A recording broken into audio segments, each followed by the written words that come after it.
Pois é, meus amigos, essa é a Blazer EV, um carro 100% elétrico que prova que nem tudo o que a gente deseja é viável.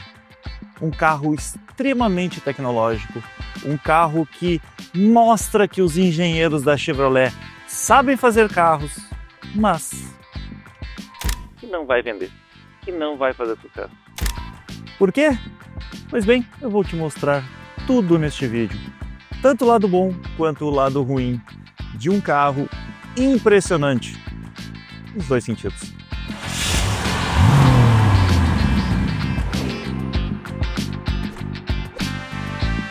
Meus amigos, para a gente entender o porquê destas minhas afirmações que dividem os corações, que eu tenho certeza que muitos vão adorar e outros vão odiar, a gente precisa começar falando sobre o preço da Blazer EV. Foi lançada em 2024, final do ano de 2024, ali por setembro mais ou menos, por R$ 479 mil. Preço alto. Pois bem, agora, abril de 2025, está custando R$ 503.190. Pois é caro. Mas eu vou explicar por que esse carro é caro e vou explicar tudo isso, tudo faz parte do contexto do que eu falei no início. É um carro que ele atende aos anseios, aos desejos de todo entusiasta, de todas aquelas pessoas que gostam de carro e que prova que nem sempre isso é possível ser feito. Vamos lá, vamos começar falando das proporções da Blazer EV. Esse é um dos carros mais lindos que eu conheço em termos de proporções. Não vou nem falar design. Ele tem 4,88 metros de comprimento, tem 1,98 metro de largura, é um carro muito largo, mas muito largo mesmo. Tem 1,65 metro de altura e um entre-eixos de 3,09 metros, quase 3,10 metros. E aí, quando a gente coloca junto com essas rodas de 21 polegadas, meus amigos, o que a gente enxerga aqui, e talvez não seja exatamente o que está enxergando em casa, porque a lente angular da câmera distorce um pouco, é um carro baixinho, largo, com rodas enormes. É um carro parrudo. Sabe aquele carro que a gente vê nos desenhos, nos esquetes dos designers antes de ter pronto? Isso aqui é a personificação ou uma obra concluída daqueles desenhos maravilhosos. Que carro lindo! Que carro lindo! É muito bonito, é imponente, tem um design maravilhoso. É um carro que mata a pau. Sério, mata a pau. Não tem como tu olhar para ele e tu não achar ele bonito. A frente é bonita, a lateral é bonita. É um carro que inspira tecnologia, inspira design. E aí quando tu chega na traseira, tu pensa assim, não, aqui eles vão estragar. Nada, nada. O carro é simplesmente perfeito. É tudo o que a gente sempre sonhou em design. Ah, tudo bem, eu não gosto desse tipo de carro. Eu duvido que mesmo que tu não goste de SUV ou um crossover, tu não vai gostar do design da Blazer. O carro é lindo demais. O carro é lindo demais.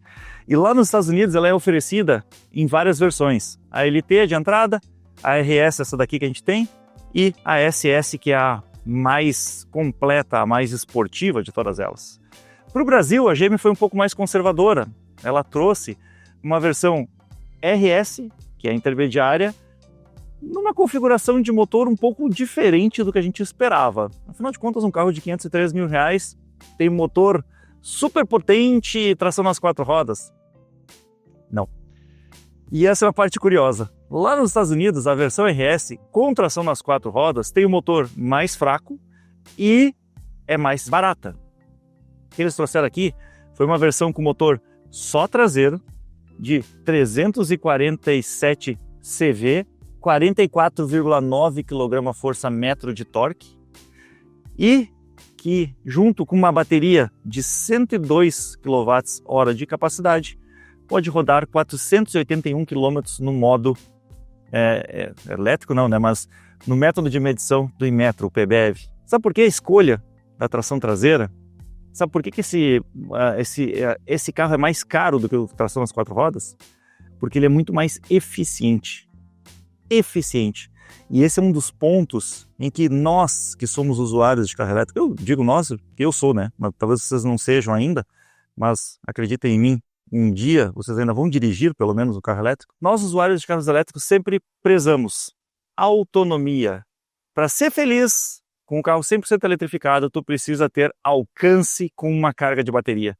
481 km no PBEV significa que tu vai fazer facilmente mais de 500, e eu até vou dizer, conhecendo a GM, que é muito conservadora na hora de fazer o teste, vai fazer perto de 600 km com uma única carga.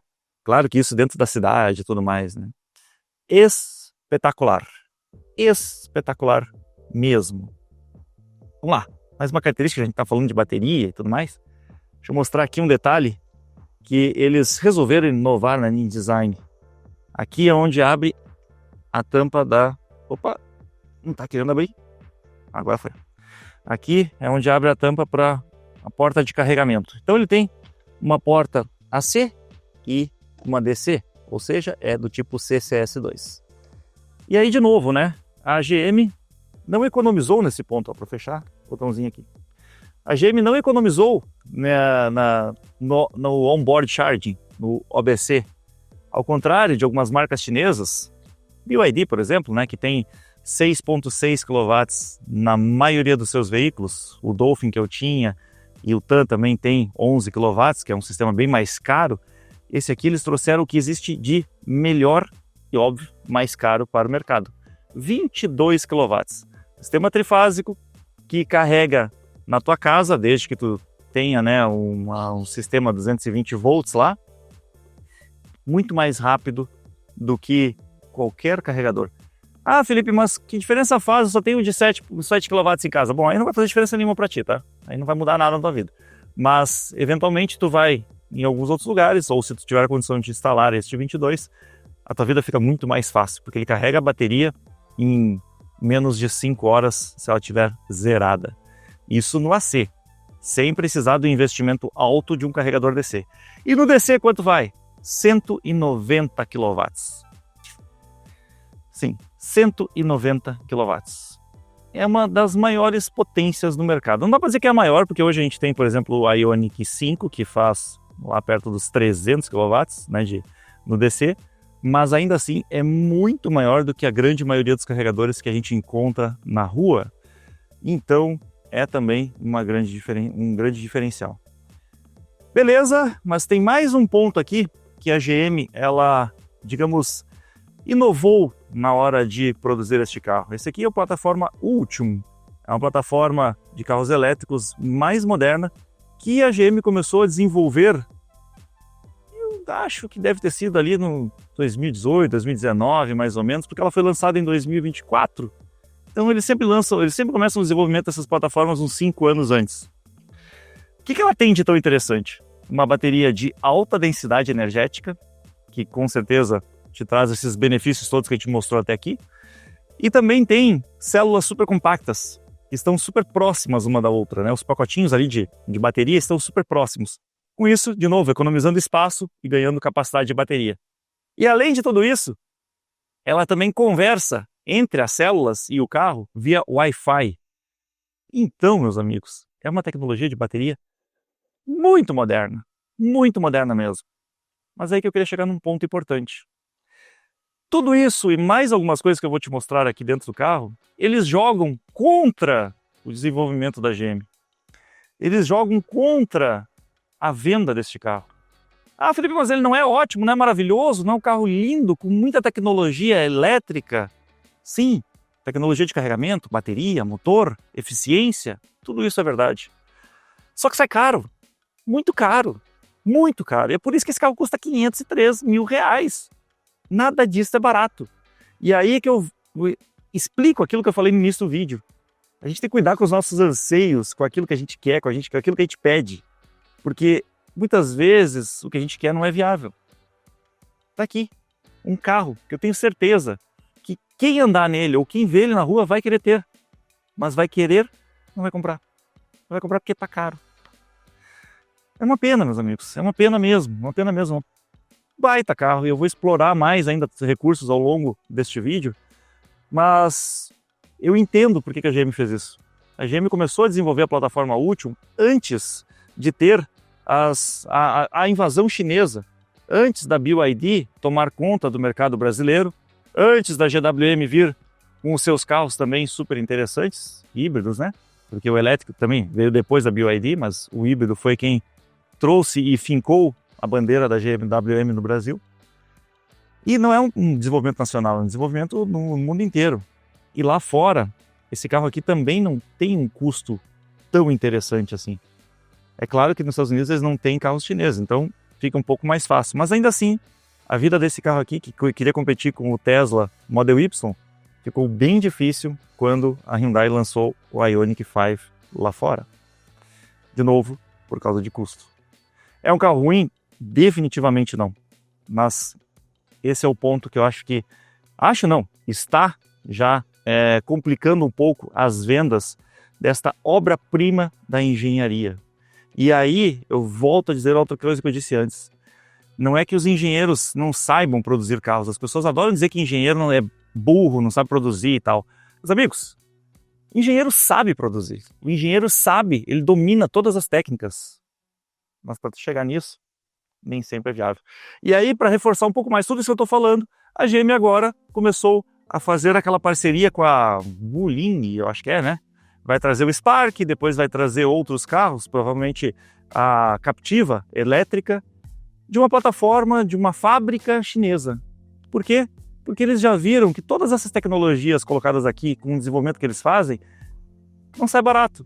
Já o chinês sabe fazer carros elétricos que atendem às nossas necessidades, não são tão bons quanto esse, definitivamente não são, mas sai muito mais em conta, muito mais fácil de colocar na nossa garagem. Dito tudo isso, vamos a alguns pontos que eu não gostei neste carro, né? Porque, sim, eu só contextualizei até agora, mas apesar de ele ter muitas coisas boas, eu vou começar pela parte que eu achei que a GM deixou a desejar um pouquinho. Começando pelo fato de que este carro não veio com sensores de estacionamento na frente. Meus amigos, não veio com sensores de estacionamento na dianteira. Outro ponto importante, apesar de ele ter um ADAS super completo, ele não tem centralização de faixa. Não, ele não tem. Ele tem todo o resto, mas a centralização de faixa não tem. Dois pontinhos que carro de 513 mil reais deveria ter. Eu não vou nem dizer que merecia, deveria ter. Porém, ele tem muitas outras tecnologias maravilhosas. E agora vamos aos pontos bons. Faróis em LED, sim, com comutação automática do farol alto, acendimento automático e tal, e ainda mais um sistema de welcome, sistema de boas-vindas, né? Que quando tu te aproxima do carro, tu destranca ele, as luzes dianteiras fazem quase que uma apresentação aqui para deixar o motorista se sentindo mais em casa, e as traseiras também, um pouco mais discreta, mas também fazem uma apresentaçãozinha legal. Outro ponto que eles acertaram em cheio, não, eu não estou falando no freio a disco traseiro, que tem, e na suspensão traseira, que é independente 5 eixos, né, os 5 links. Não é isso, estou falando do tamanho do pneu, que é um 275/45 aro 21. Por quê? Porque é um pneu alto, grande. Gente, é um pneu que encara bem a buraqueira, que encara bem o nosso território lunar. Esse aqui, tu não vai rasgar, pelo menos não com a facilidade com que nós, proprietários de BYD, eu não sou mais, né, mas eu tive e rasguei 2 vezes o pneu dentro da cidade, em velocidade baixa. Isso definitivamente não vai acontecer neste veículo. E outra, né? Ao contrário da BYD também, eles dimensionaram certo pelo peso do veículo. Ó. Aqui é um 107H. Esse carro tem velocidade máxima limitada eletronicamente em 190 km por hora e um peso de quase 2,5 toneladas.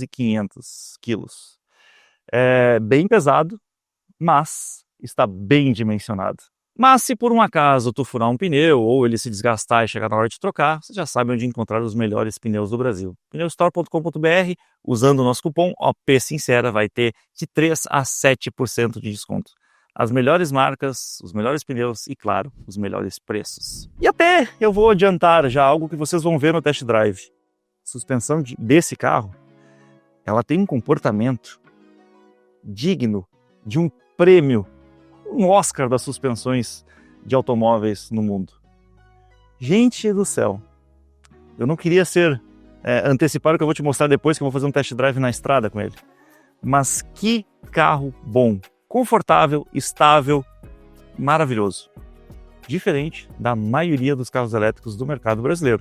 E eu posso dizer isso porque o BYD, todo mundo sabe, é uma suspensão molenga. Suspensão chinesa, ela realmente...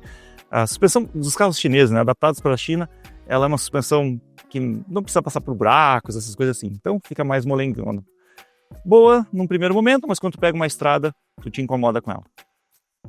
A suspensão do meu Volvo, eu acho boa, acho muito boa. Mas essa daqui é mais confortável. E eu estava esses dias também com um Mustang Mach-E, e a suspensão dele, apesar de ser eletrônica, apesar de ser totalmente ajustável, nem de perto tem o conforto que esse carro aqui tem. Ah, esse carro não faz tanta curva quanto o Mach-E. É verdade, o Mach-E é mais esportivo. Mas quem é que usa um carro desses numa tocada soviética o dia inteiro? Quem é que anda no modo suicida nas estradas brasileiras? Se anda, tá errado. Se anda, tá errado. Então, assim, prefiro muito mais um carro que seja estável numa tocada normal, rápida e confortável para usar no dia a dia do que um carro super esportivo para a gente usar como o nosso único carro. É ou não é? O certo ou tá errado? Bom, dito tudo isso, vamos a mais alguns recursos que ele tem e que eu acho que poderia ser diferente. Tem abertura elétrica das portas? Tem, só que assim, ó, tudo através deste comandinho aqui, deste botão. Ele não tem, por exemplo, e isso é algo que eu acho que a GM não devia ter feito num carro de 500 mil, aquela abertura onde tu só coloca a mão aqui atrás, ó. Ele não destranca, tu tem que vir aqui e apertar o botão. Pois é. Os carros da Jeep, que custam bem menos que isso, claro, não são elétricos, mas custam bem menos que isso, já tem esse recurso há muito tempo. O Renegade da minha esposa, tudo bem, é usado, mas tem isso. Espelho fotocrômico no lado esquerdo tem, com alerta de ponto cego e aquecimento. Não que a gente vá usar o aquecimento aqui no Brasil, né? Mas em regiões muito frias, isto faz a diferença. Tem limpador de para-brisas automático, o ADAS que eu já citei antes, que é composto por aquela câmera lá em cima e mais o sensor do ACC aqui na frente, ó, lá embaixo do para-choque. Ele é bem completo, menos a centralização de faixa, então ele tem alerta de tráfego cruzado dianteiro, traseiro, frenagem de emergência, detecção de pedestres, ciclistas e tudo mais. E nesse ponto, muito bom. Eu só acho que a centralização era um recursozinho que eu gostaria de ter. E ele também não tem algo, olha aqui. Será que eu esqueci de fechar? Eu nem vi isso. Mas ele não tem algo que eu também acho que ele deveria ter. O Mach-E, por exemplo, tem. O meu carro também tem, o C40. Esse aqui não tem. Sim, não tem a alavanquinha ali para abrir, mas também não tem o frunk ou porta-malas dianteiro. É tudo fechado, porque aqui embaixo nós temos vários componentes eletrônicos de alta tensão. Não é para meter a mão mesmo, então a GM já protegeu para evitar algum tipo de acidente. E aí nós temos 3 aberturas. Uma do fluido de freio, uma do limpador de para-brisas e essa daqui, que talvez seja a mais curiosa delas.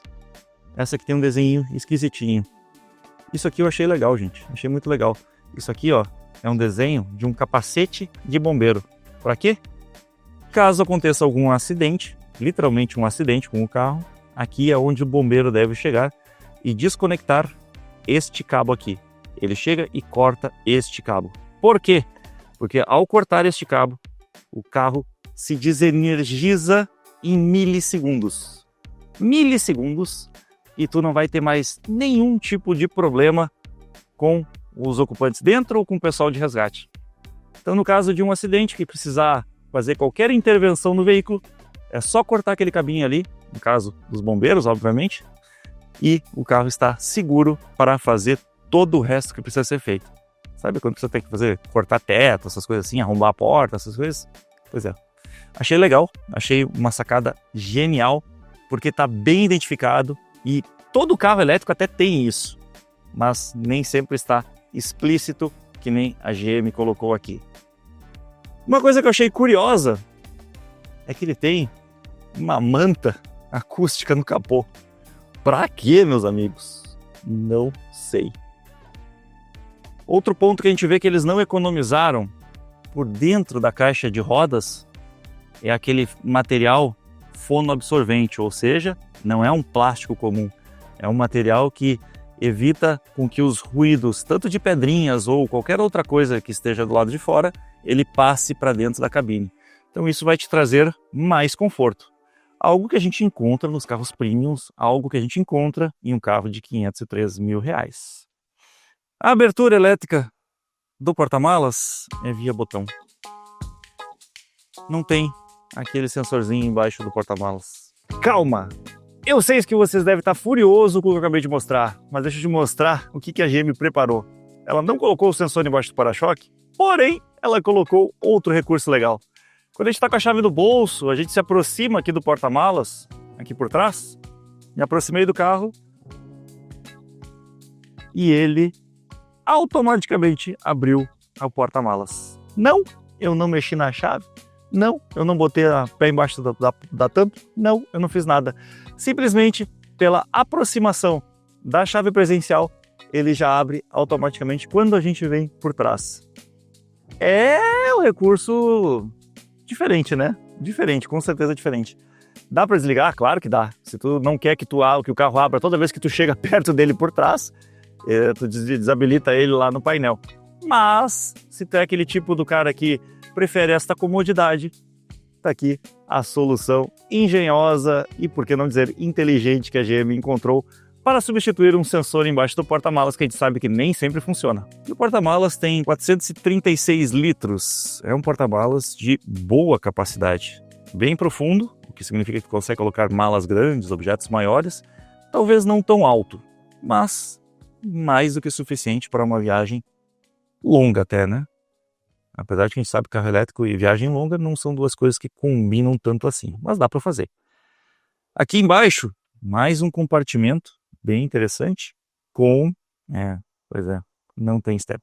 Kitzinho de reparo, um baita de um compartimento aqui embaixo, onde está colocado o carregador portátil, que no pré-lançamento tu podia escolher entre receber este carregador portátil ou o wallbox para instalar na tua casa. A vantagem desse carregador portátil é que ele trabalha, né, com tomada comum do tipo 20 amperes. Então, uma instalação para 20 amperes, ele vai carregar. Só que ele é um carregador mais lento. Se tu vai usar ele para carregar na tua casa e tu não tem o wallbox, eu recomendo que tu pegue um wallbox para instalar e carregar mais rápido. De preferência, o de 22 kW. Importante falar, assim como todas as montadoras nacionais, esse carregador não tem a opção de trabalhar sem o Terra, que é uma segurança a mais. Por que eu digo isso? Porque meu amigo Felipe Carvalho, o caçador de carros, ele apoiou bastante com esse recurso, né? Ele tentou carregar em uma tomada que não tinha um Terra tão bom e o carro não aceitou.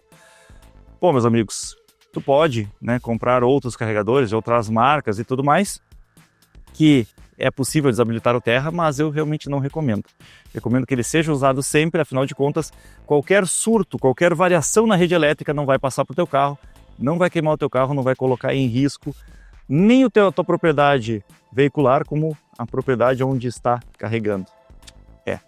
E claro, se vocês quiserem comprar um carregador bom, de qualidade, fabricado no Brasil, Zeta Uno é a nossa recomendação. Uma fábrica nacional, uma fábrica aqui em Vacaria, no Rio Grande do Sul, e que desenvolve carregadores de ótima qualidade e com preço maravilhoso. Então, ficou interessado, entre em contato com eles. Inclusive, é tudo fabricado no Rio Grande do Sul, viu?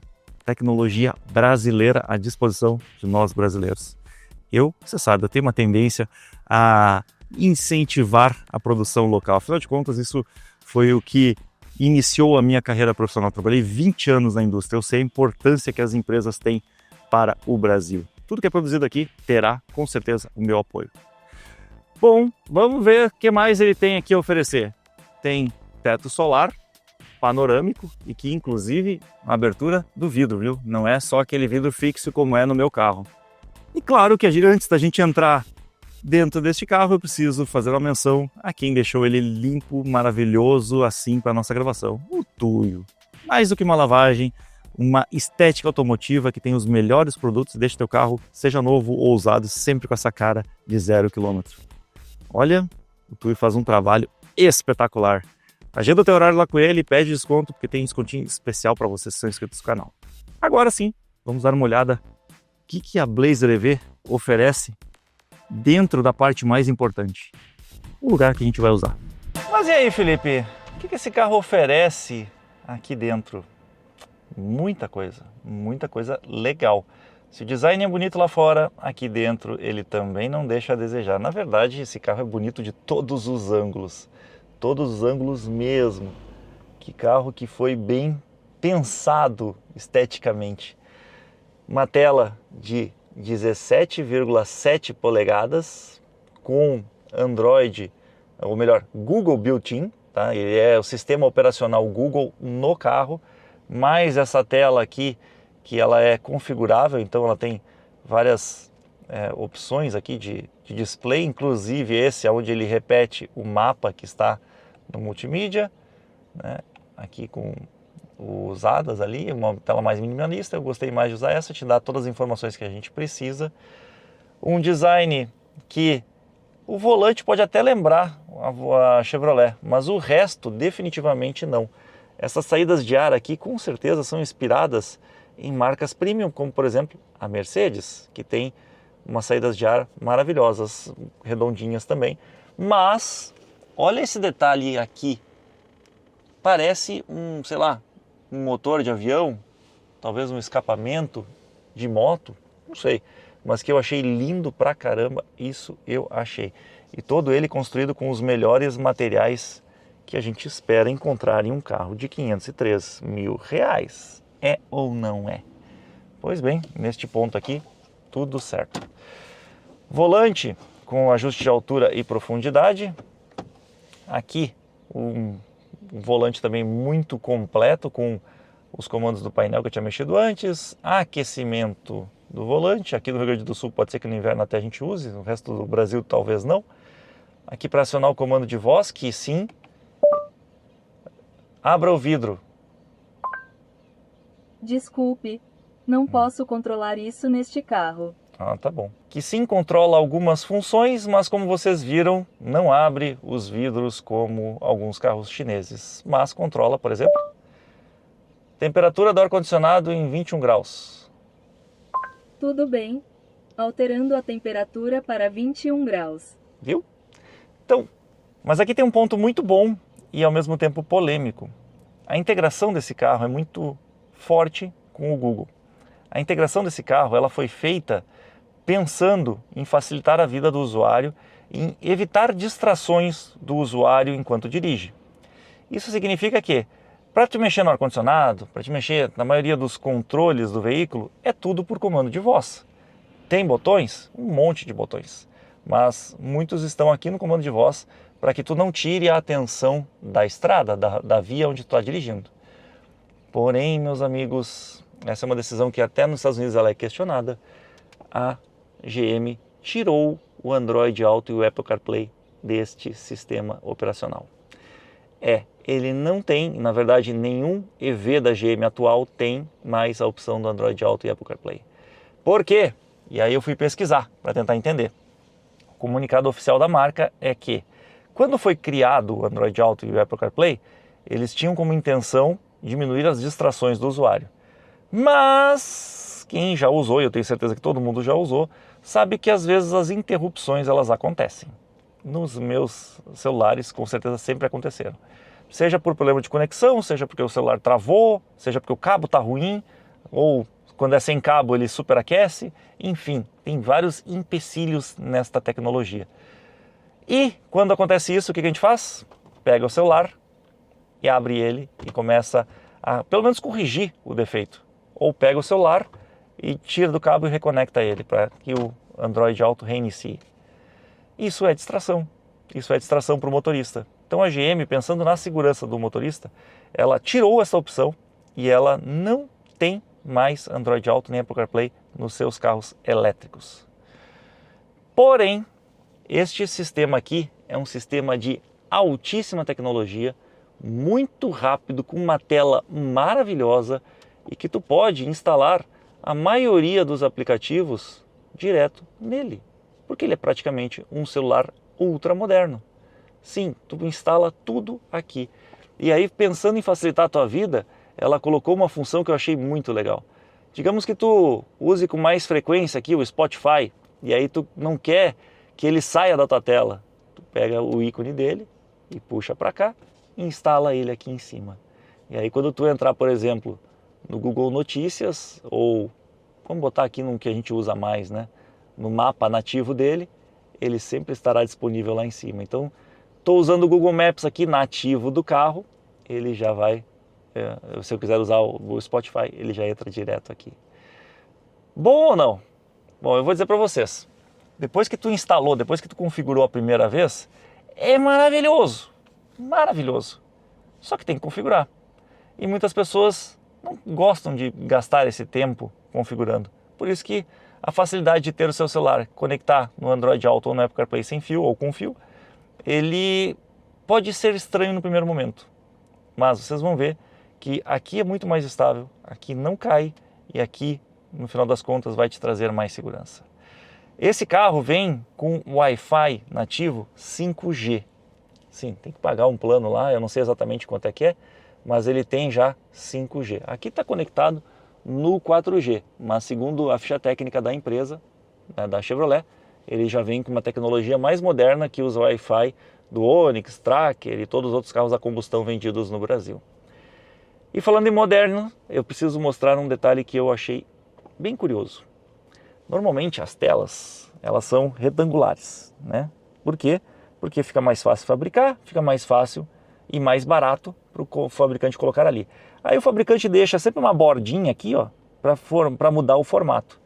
Essa tela gigante, não. Essa tela aqui, ela tem esta borda aqui retangular, mas aqui ela é cortada. E não, meus amigos, eles não emendaram nada aqui, eles não taparam a ponta dela. Ela literalmente tem um formato diferente. Isso daqui é mais caro. Por que é assim? Design. Design muito diferente. Mas é mais caro. Ah, por que a GM fez isso então? De novo, porque é um carro que é muito completo. É praticamente uma obra-prima da engenharia e do design da Chevrolet. Isso pesa contra na hora de precificar o veículo. Infelizmente, porque o aspecto visual, o resultado que eles conseguiram aqui, fantástico, fantástico mesmo. Vamos lá, outras coisas importantes que esse carro tem. Espelho fotocrômico, sim, com câmera. Sim, ele tem uma câmera lá atrás, além da câmera 360 graus, que te ajuda, facilita a tua vida quando o carro está cheio ou quando tu não enxerga nada através desse vidro traseiro que é meio pequeno. Maior do que o meu C40, mas é meio pequeno. Vamos falar das câmeras? Onde é que eu acho as câmeras? Aqui. Bom, uma coisa que eu achei um pouco estranho, tá? É tu te acostumar um pouco às configurações. Tem muitas configurações aqui nesse multimídia, então no início tu precisa entender elas um pouquinho melhor. Uma câmera de boa resolução, que enxerga muito bem a área externa, tanto no mapa, na visão aqui 3D, ou na visão superior, não 3D, né? Mas na visão 360 graus, quanto quando a gente coloca as câmeras de forma independente. Vou te dizer que melhor do que a visão da câmera do meu carro atual. Uma curiosidade deste carro, e isso é uma coisa que a gente tem que se acostumar, tu entrou aqui a primeira vez, tu fica procurando. Jesus, onde é que eu ligo ele? Não liga, ele liga sozinho. Entrou com a chave, sentou no banco, já inicia sozinho. E para desligar, mesma coisa, desliga sozinho. Mas se por um acaso tu quiser desligar ele no manual, aqui está o botão escondido atrás do volante, ó. Por isso que eu digo que é estranho, tu precisa te acostumar. Fica atrás do volante, o off, desliga o carro. Esse botão do lado, ele mantém o carro ligado por até 1 hora. Então, por exemplo, eu quero deixar o carro ligado porque tem criança dentro, cachorro, sei lá o que é. Posso deixar o carro ligado, o ar-condicionado continua funcionando, o sistema de som também, e aí em até 1 hora ele vai sozinho, depois ele acaba se desligando sozinho por uma questão de segurança também. Não vai deixar mais de 1 hora o teu cachorro dentro do carro, né? E aqui do lado tem alguns outros botões importantes. Esse aqui é o do One Pedal. Então aqui eu consigo regular, por exemplo, ó, quanto eu quero que, tirando o pé do acelerador, ele freie. Eu estou andando no modo normal, tem muita gente que prefere andar no desligado, e tem o alto também. O alto aqui, gente, é uma configuração onde tu tirou o pé do acelerador, ele praticamente trava o carro. E tudo no motor elétrico. Isso significa que tu vai regenerar mais bateria e tu vai economizar as pastilhas de freio, os discos de freio também. Muito bom, gosto bastante. Tem carros que tem um One Pedal tão forte quanto esse, mas tão forte não, mas tem um One Pedal forte, mas eu vou dizer que esse aqui é um dos mais fortes do mercado. Acho que o único que tem um One Pedal mais forte que esse ainda é o da Equinox. A Equinox EV é muito mais forte, talvez por causa dos dois motores, né? E claro que além dessas duas telas, ele também tem o Head-Up Display, que é gigantesco. Deixa eu mostrar aqui um detalhe importante, ó, que a configuração dele, não é aqui. Aqui tu liga e desliga o farol automático, tá? Se quiser ligar ele por ali, pode ligar. Mas ele tem também aqui, ó, a regulagem do monitor de alerta.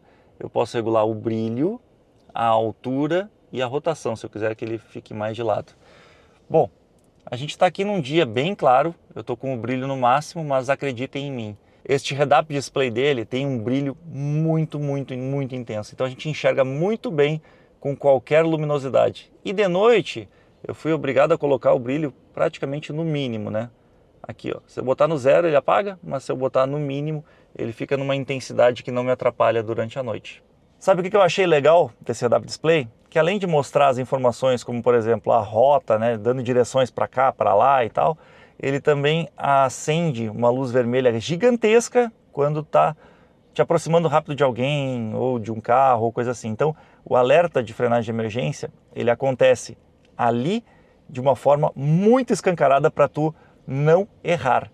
E acontece também no banco do motorista. O banco do motorista vibra, mas vibra de uma maneira bem característica, bem diferente. A gente não encontra isso nos outros carros. Ele vibra o banco inteiro no caso de uma colisão iminente, e se tu estiver invadindo uma faixa contrária, ele vai vibrar o lado da faixa que tu está invadindo. Estou andando na estrada, e aí por um acaso eu me distraí e comecei a ir para o lado, comecei a invadir a faixa. Ele vai vibrar deste ladinho aqui que está invadindo para que tu puxe o carro e volte para lá. O volante também pode fazer pequenas correções por ti, tá? Mas lembre, não é uma centralização. Se por um acaso eu comecei a sair para o outro lado, para o lado direito, ele vai vibrar o banco do lado direito. Outro detalhe importante, aqui é a alavanca de marchas, e para fazer ele funcionar, para engatar, tem que puxar ela para frente aqui e botar para baixo no D ou botar para cima no R. E parou, aperta o botãozinho do P, tá tudo certo. Depois é só sair do carro, ele já aciona automaticamente o freio de estacionamento, que tem também um botão aqui para acionamento deste lado. Esse aqui é para desligar o alerta de mudança involuntária de faixa, porque sim, tem alerta de mudança involuntária de faixa, mas não tem centralização.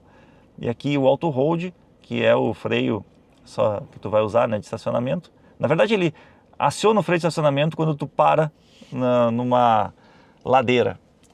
Quando tu está usando o One Pedal, isso não é necessário. Mas se tu desligar o One Pedal, isso pode te ajudar, porque tu pode tirar o pé do freio e ele fica parado até tu acelerar de novo. Nesta alavanquinha nós temos os controles do limpador de para-brisa, tanto o dianteiro quanto o traseiro. E aqui tem uma alavanquinha a mais. Essa alavanquinha a mais aqui é para tu realmente usar o freio motor com mais eficiência. Então estou descendo uma ladeira, quero fazer ele frear mais, é só apertar aqui e ele vai realmente segurar muito mais sem ter que pisar no freio, vai usar mais o motor elétrico para segurar o carro. E aqui, ainda abaixo daqueles controles lá, tem deste lado o volume do rádio, do outro lado a troca de estação ou a troca da música que tu está escutando. Alguns botões físicos, como para regulagem da temperatura, que ele é dual zone, então ele tem regulagem de temperatura para o motorista e para o passageiro, e também para mexer na velocidade de ventilação, ou desligar o automático dele e tal. Uma coisa que eu achei legal é que, mesmo com esse display gigante aqui, onde pode mostrar o mapa, os controles do ar-condicionado nunca saem daqui. Então as outras configurações que não estão nos botões, tu consegue acessar sempre. Como por exemplo, a ventilação do banco. Sim, ele tem ventilação e aquecimento dos bancos dianteiros. Falando em banco, o banco é muito bom, o banco é confortável, mas ele é um pouco mais firme. Então algumas pessoas dizem, nossa, que banco duro. Não, ele é um banco que distribui melhor o teu peso e em uma viagem te cansa muito menos. O que é melhor do que um banco super macio que no final das contas tu chega quebrado no teu destino. Tem regulagens elétricas para o motorista e para o passageiro, sendo que do motorista é um pouco mais completo. E aquilo que eu sempre acho importante quando tem regulagem elétrica. Memória. Sim, tem memória para o banco. Outro detalhe que eu achei que a GM podia ter feito aqui, mas não fez. A abertura elétrica do vidro, ela é one touch só no lado do motorista. Nos outros vidros, não.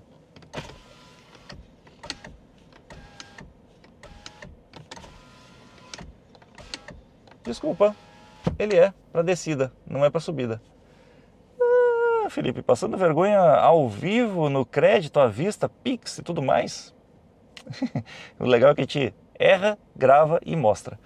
Vamos lá, aqui tem a telinha, né, do teto solar, que também é elétrica, tu não precisa ficar procurando, ele vai até lá atrás, até por isso que ela tem que ser elétrica, senão tu não alcançaria lá no fundo.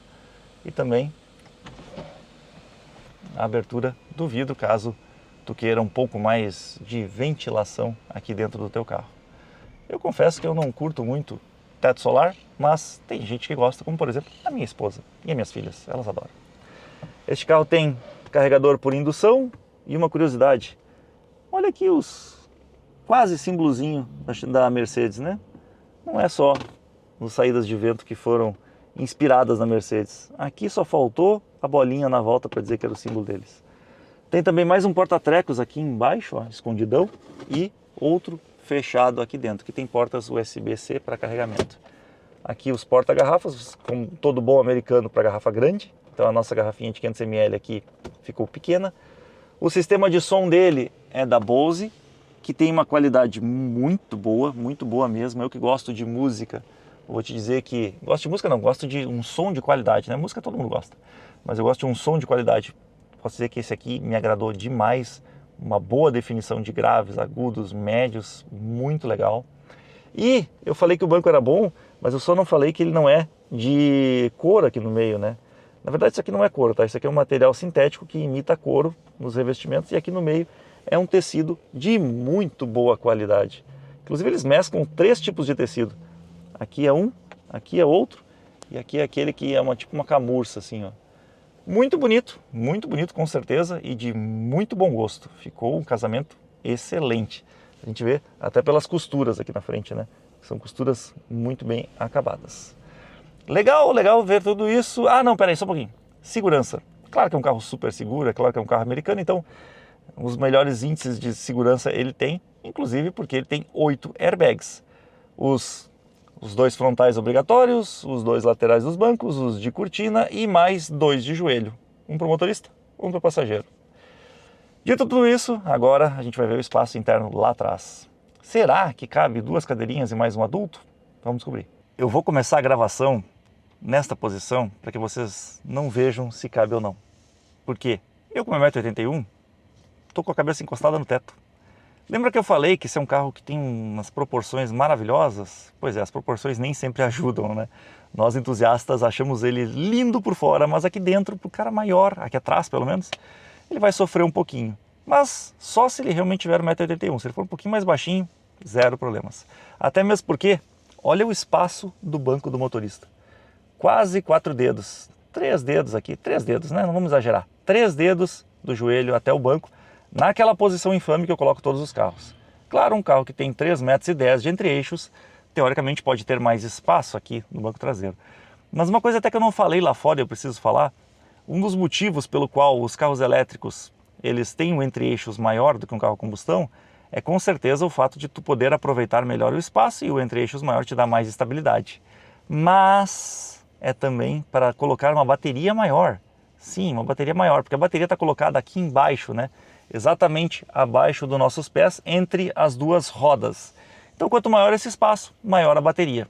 E tu só consegue colocar uma bateria de 102 kW hora de capacidade, se tu realmente tiver muito espaço.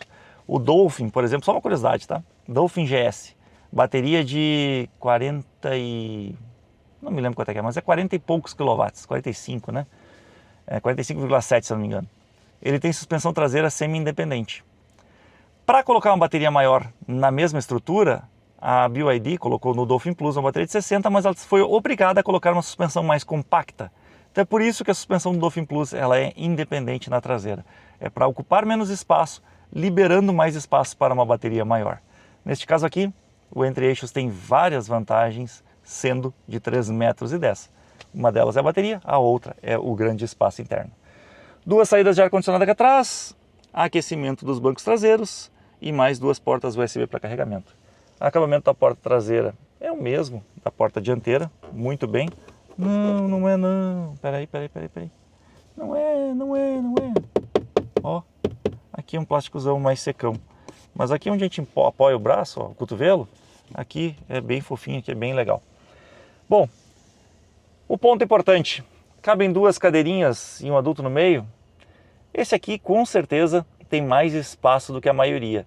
Mas se tu for um adulto muito grande, quando tu vier aqui para o meio, talvez tu fique um pouco apertado no meio das cadeirinhas. Mas mesmo assim, em relação a tudo que a gente tem no mercado, é um dos maiores com certeza. O problema é que esses carros eles foram dimensionados para levar os adultos com conforto nos bancos laterais. Então, aqui atrás, ele tem pouca almofada e aqui também. Então, esta é uma região onde tu não vai querer viajar por muitas horas.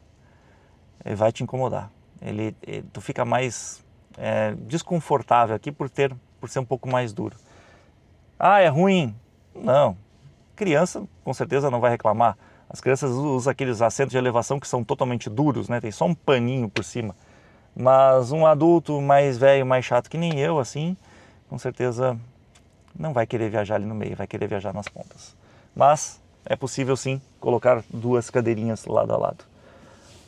Apoio de braço tem, com porta-copos, né? E os encostos de cabeça para todo mundo, até porque isso é obrigatório por lei hoje, junto com o Isofix e cinto de 3 pontas.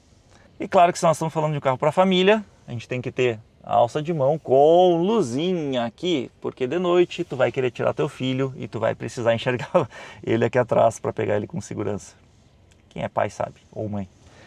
Beleza, visto tudo isso, vamos dar uma volta nele? Vamos ver se é bom? E o nosso test drive hoje vai ser diferente. Nós vamos começar pegando uma estrada para Caxias do Sul. Bora lá? E vamos lá, meus amigos, vamos ao test drive de uma maneira completamente diferente do que a gente está acostumado a fazer. Quer dizer, até já fiz algumas vezes, mas não exatamente como essa, porque eu vou até Caxias conhecer uma fábrica de vans elétricas. Sim, uma fábrica legitimamente nacional. Vou aproveitar, fazer a viagem com o carro e ver como é que ele se desempenha na subida de serra. Olha só, importante, né? Estamos agora com 91% de bateria e eu peguei o carro com exatos 5.000 quilômetros, ou seja, 9% em 43 quilômetros. Consumiu bastante, mas claro, estava dentro da cidade, rodei pouco, anda para, e não é muito parâmetro, né? Agora vamos ver como é que ele se desempenha na estrada. Bora lá? Olha só que legal, o head-up display mostra todo o mapa, inclusive dizendo ali aonde é que eu tenho que dobrar, o nome da rua e tudo mais, né? Achei bem legal isso. E olha só, mais uma vantagem de ter o Google integrado. Ele te dá, coloquei o mapa aqui para onde nós estamos indo, a distância, o horário de chegada e quanto eu devo chegar de bateria. Será que ele vai acertar? Será que eu chego com 68% mesmo? Nós vamos descobrir isso lá. E aqui eu já vou fazer uma crítica ao carro. Estou saindo ainda de Porto Alegre e vou te dizer que essa visão aqui do espelho lateral é pequena demais. Estiloso, porém prejudica um pouco a visão de quem está dirigindo o veículo. Claro, os recursos que nem o alerta de ponto cego ali, ó, te ajudam bastante. Mas veja como o carro realmente sumiu, ó. Vou ter que procurar ele para cá, ó. Se eu botar na posição que eu estou olhando, não tem ninguém ali, né? Pois é. Agora, para quem não quer ficar olhando o mapa lá, ou melhor, as indicações lá pelo head-up display, tem a opção também de olhar por aqui. E olha só que legal. Aí ficou com um baita mapa aqui na frente também. Mapa lá, mapa aqui, mapa no head-up display. Se eu conseguir errar o caminho dessa vez é porque eu sou muito tonto. E olha, eu sou campeão de fazer isso. Agora, apesar de ser um carro que tem 347 cavalos de potência e faz o 0 a 100 em 5,7 segundos, dá para ver que a GM ela foi bem conservadora aqui na escolha do funcionamento deste veículo. Como assim, Felipe? Gente, ele não tem aquele punch, aquela arrancada vigorosa, quer ver, ó? Até vai, tá? Ele dá uma empurrada legal e tal. Mas a gente que anda em vários carros, já andou em vários carros elétricos, a gente já teve experiências de carros bem mais impactantes. O meu carro, por exemplo, ele tem uma arrancada bem mais vigorosa, ele te joga com mais força para trás. Porém, o que eu percebi é que depois que ele embala, ele é mais linear, ele continua entregando velocidade com mais facilidade do que aqueles carros que arrancam mais rápido. Por exemplo, vou pegar um exemplo aqui clássico para vocês entenderem. Renault Kwid elétrico. Ele arranca muito bem. Ele tem muita força de baixa, até uns 60 km por hora. Depois ele começa a demorar demais para ganhar velocidade. Esse aqui não. Esse aqui ele arranca não tão rápido, mas ele ganha velocidade e continua ganhando rapidamente. Por quê? Estratégia com certeza da montadora, tanto na programação, né, para não forçar a bateria, motor e tudo mais, então não entrega toda a energia necessária ou que poderia entregar desde baixa, entrega o necessário, não tudo que poderia. E também na relação de marcha. Ah, Felipe, mas como assim? Esse carro não tem marcha? Marcha não tem, mas tem uma relação de redução aqui na caixa de transmissão, que com certeza essa não é tão curta quanto a do Renault Kwid. Bom, dito tudo isso, é um carro que vai atender a maioria das pessoas. Aquele cara que quer realmente o desempenho mais esportivo do mundo, talvez ele estranhe e ache que esse carro não anda tanto. Mas aquele cara que está preocupado em um carro mais confortável, com uma entrega de potência mais linear, com certeza vai gostar. Sabe que eu já estou andando aqui há algum tempo na estrada, em algumas coisas eu já posso falar sobre o carro. Primeiro, muito silencioso, como todo elétrico, mas com um bom isolamento acústico também do lado de fora. Tanto que estou passando por um caminhão aqui agora e não estou escutando muito barulho. Talvez vocês digam assim, mas eu estou escutando, mas é a câmera, tá? Porque a câmera pega, às vezes, ruídos que a gente não escuta tão bem assim. Agora, uma coisa que não me agradou tanto nesse carro foi o fato da direção ser um pouco mais lenta. O que significa isso? Significa que para fazer uma manobra eu dou mais voltas do que eu costumo dar nos outros carros. E aí eu cito o meu Volvo C40 e o BYD Dolphin que eu tinha antes, eram bem mais diretos. Esse aqui é um pouco mais lento. O volante também tem um diâmetro maior e uma pegada mais grossa. Isso até é bom. Eu só acho que a gente podia ter colocado ela um pouquinho mais direta. Agora, uma coisa eu vou dizer para vocês. Que suspensão bem acertada essa daqui. Nas curvas, muito seguro. Eu vou dizer até que, assim, já dirigi carros mais voltados para as curvas. Mas esse aqui achou um equilíbrio muito bom. Olha só. Mesmo na estrada tem esses desníveis, esses buracos malucos aqui, que a gente sabe que tem em tudo quanto é lugar. E aqui eu tô indo super confortável. Mesmo com o banco duro, dá pra ver que a suspensão faz um trabalho maravilhoso, maravilhoso mesmo. Dentro da cidade foi bom, na estrada tá sendo muito bom. Olha, GM, se vocês acertaram uma coisa nesse carro foi a suspensão. Não dá pra dizer que é uma suspensão de carro elétrico, porque normalmente a suspensão de carro elétrico, no caso dos BYD, é molenga demais. No caso dos demais é um pouco mais firme. Essa daqui é um acerto excelente. Mas sempre tem uma coisa que eu não gosto, né? Claro que tem que ter. E olha só. Olha o reflexo do painel no para-brisas. Não sei se vocês estão conseguindo ver na câmera aqui, mas eu vou te dizer. Tá me incomodando.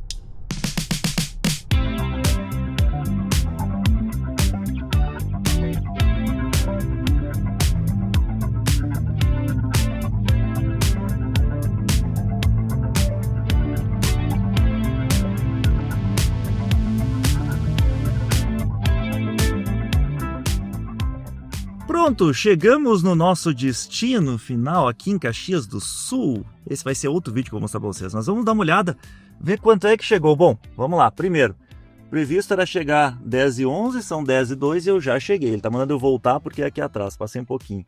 Vamos ver quanto é que ficou de bateria aqui. Pronto, cheguei com 65% de bateria.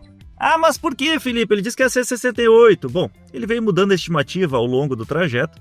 Mas uma coisa é fato, eu vim um pouquinho mais rápido do que ele tinha me pedido para vir. Mas tudo certo.